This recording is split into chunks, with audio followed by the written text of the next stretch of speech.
Bonjour mesdames, bonjour messieurs et heureux de vous retrouver ce matin pour la lecture transversale des principales unes en kiosque. N'oubliez pas de vous abonner à nos différentes plateformes à Reflet d'Afrique Télévision. Le quotidien Mutation, dans son édition de ce 6 octobre, parle de filles cruelles. Une fille, Akribi, tue son amant pour une histoire de 20 000 francs CFA.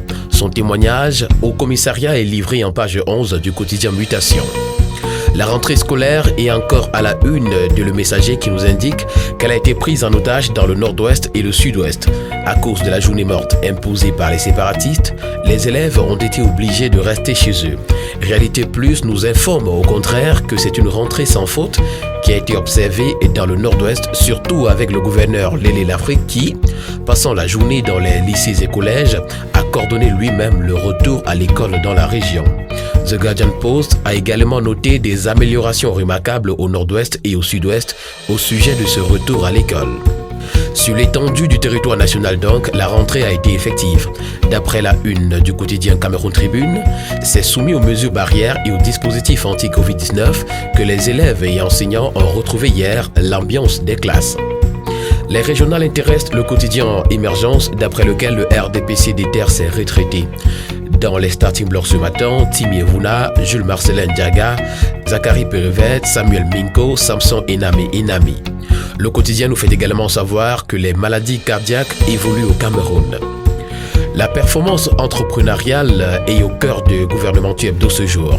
Au sujet de Make It Invest, l'hebdomadaire parle de l'innovation dans l'originalité.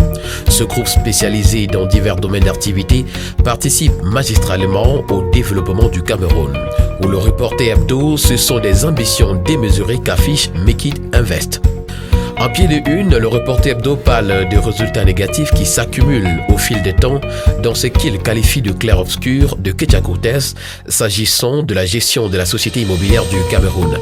Le Point Hebdo attribue également à la ministre de l'Habitat et du Développement urbain une pile de scandales depuis son accession à la tête de ce département ministériel.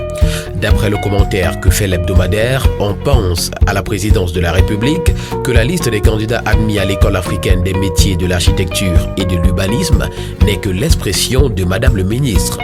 D'après la une de l'hebdomadaire, elle serait donc tribaliste. Tout ceci intervient à l'heure où se célèbre la Journée mondiale de l'habitat. Le bi-hebdomadaire L'Équation nous fait savoir ce matin que la vision prospective et objective du président de la République, son Excellence Paul Biya, est implémentée par le ministre de l'Habitat et du Développement urbain, Célestine Ketchakoutes. Avec l'organisation des concours villes propres et projets urbains de logement du Cameroun, Douala est vue par le bi-hebdomadaire comme la capitale mondiale de l'habitat. Mais la ville sacrée, ville la plus propre du Cameroun en 2020, c'est plutôt la ville de Limbi. Cette information est livrée par le quotidien Réalité Plus. L'hebdomadaire Flèche d'Afrique revient sur la même information ce matin en nous faisant savoir au sujet d'un coup d'essai qui devient un coup de maître que Limbi est champion. Mais en grande une, l'hebdomadaire Flèche d'Afrique parle plutôt de la commune d'Ayos et du paquet minimum. Paul Ndongo Biko inonde sa commune d'une marée de dons en fournitures scolaires. Le 30 septembre 2020, en compagnie du sous-préfet et de l'élite majeure d'Ayos, le maire a procédé à la distribution d'un important don de fournitures scolaires aux établissements scolaires. Un geste salutaire et inédit pour les établissements de cette commune qui vient soulager bien de soucis par ces temps de rentrée scolaire difficile.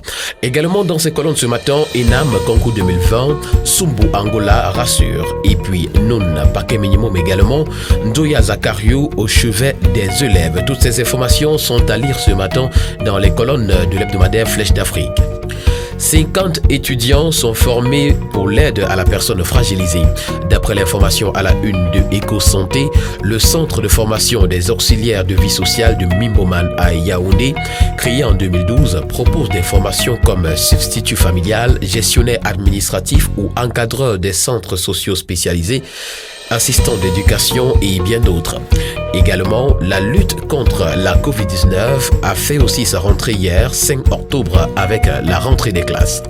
Aux tribunes d'Afrique, également à kiosque ce matin, une nouvelle dynamique est en poste à la Chambre de commerce. Les personnes installées dans le nouveau bureau seraient à même de relever les défis. Chantal Aïssi dévoile le vrai visage de Roméo Dika à la une de l'hebdomadaire Le Courrier ce matin. Mesdames et messieurs, c'est ici que nous mettons un terme à cette autre édition de la Revue de la Presse. Nous vous donnons rendez-vous demain pour une nouvelle sortie, mais d'ici à là, rendez-vous dans les kiosques pour vous offrir au prix de 400 francs seulement votre journal pour ainsi faire vivre et revivre la presse camerounaise. Merci et bonne journée à tous.